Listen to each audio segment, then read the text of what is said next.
ஸலாமு அலைக்கும் வரஹ்மத்துல்லாஹி வபரகாதுஹு. அல்லாஹ் சுப்ஹானஹு வ தஆலா இந்த உலகில் சில விஷயங்களுக்கு மிகுந்த புனிதத்தையும் மேன்மையையும் வழங்கியுள்ளான். அந்த புனிதத்தை எந்த சக்தியாலும் அகற்ற முடியாது. அவ்வாறு அல்லாஹ் மிகுந்த புனிதத்தையும் மேன்மையையும் வழங்கி கௌரவித்தவர் மகத்தான ரசூலுல்லாஹி ஸல்லல்லாஹு அலைஹி வஸல்லம் ஆவார். நபி அவர்களின் வாழ்க்கை காலத்தில் நடந்த பல அமானுஷ்ய நிகழ்வுகளை நாம் கேள்விப்பட்டவர்கள். ரசூலுல்லாஹி ஸல்லல்லாஹு அலைஹி வஸல்லம் அவர்களை பின்புறமாக எதிரிகள் கொல்ல முயன்ற போது அல்லாஹ் நபி அவர்களுக்கு பின்புறத்தில் கண்கள் வழங்கியது அல்லாஹ்வின் பெரிய அடையாளமாகும். ஆனால் சுப்ஹான் அல்லாஹ், நபி அவர்களின் வஃபாத்திற்கு பிறகும் அவர்களின் புனிதமான உடலை திருட பல மன்னர்கள் முயற்சித்துள்ளனர். அத்தகைய முயற்சிகளின் ஆச்சரியமான கதைகளை இதில் கூறுகிறோம்.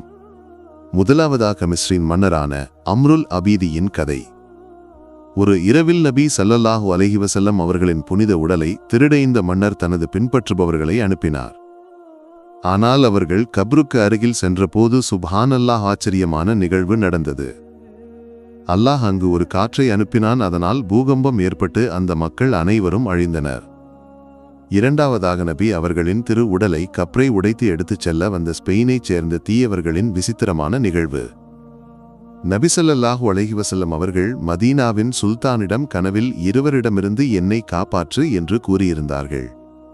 அப்போது 2 சூஃபிகள் மதீனாவுக்கு வந்தனர். ஆனால் அவர்கள் இவ்வளவு இரையச்சமுள்ளவர்களாக இருந்தால் என்னை ஒருமுறை சந்திக்க வேண்டும் என்று சுல்தான் கட்டளையிட்டார். ஆனால் சுப்ஹானல்லாஹ், நபி அவர்கள் இருவரிடமிருந்து என்னை காப்பாற்று என்று கூறிய இருவரைப் போலவே இவர்கள் சுல்தானுக்கு தோன்றினர். நீங்கள் இங்கு எதற்காக வந்தீர்கள் என்று சுல்தான் கேட்டபோது, அல்லாஹுக்காக ஹஜ் செய்ய வந்தோம் என்று அந்த 2 சூஃபிகள் பதிலளித்தனர். ஆனாலும் சுல்தான் அந்த 2 சூஃபிகளை பின்தொடர்ந்தார். நபி அவர்களின் இல்லத்திற்கு அருகில் அவர்கள் தங்கியிருந்தனர். ஆனால் மக்களிடமிருந்து சுல்தானுக்கு எதிர்பாராத பதில் கிடைத்தது. மக்கள் கூறினர், அவர்கள் இருவரும் ஏராளமாக தானம் செய்பவர்கள், தினமும் நோன்பு வைப்பவர்கள். பின்னர் சுல்தான் அவர்களின் இல்லத்திற்கு சென்று பார்த்தார். அங்கு ஒரு முசல்லாவை தூக்கி பார்த்தபோது சுப்ஹானல்லாஹ், ஆச்சரியமான காட்சி. அந்த முசல்லாவின் கீழே நபி ஸல்லல்லாஹு அலைஹி வஸல்லம் அவர்களின் கப்ரை நோக்கி ஒரு பெரிய சுரங்கம் இருந்தது. இந்த காட்சியை கண்ட சுல்தான் ஆச்சரியப்பட்டு அவர்கள் இருவரையும் அரண்மனைக்கு அழைத்து மக்கள் முன்பு உண்மையை கூறுமாறு கட்டளையிட்டார். அப்போது அதிர்ச்சியூட்டும் செய்தி மக்களுக்கு கேட்கப்பட்டது. நாங்கள் இருவரும் கிறிஸ்தவர்கள், எங்கள் மன்னர் நபி அவர்களின் புனித உடலை திருடி செல்லுமாறு கட்டளையிட்டார் என்று அவர்கள் கூறினர். ஆனால் கப்ருக்கு அருகில் சென்றபோது பெரிய இடிமுழக்கம் கேட்டு எங்களால் அதை எடுக்க முடியவில்லை என்றும் கூறினர். பின்னர் சுல்தான் அவர்கள் இருவரையும் மரண தண்டனைக்கு உட்படுத்தினார்.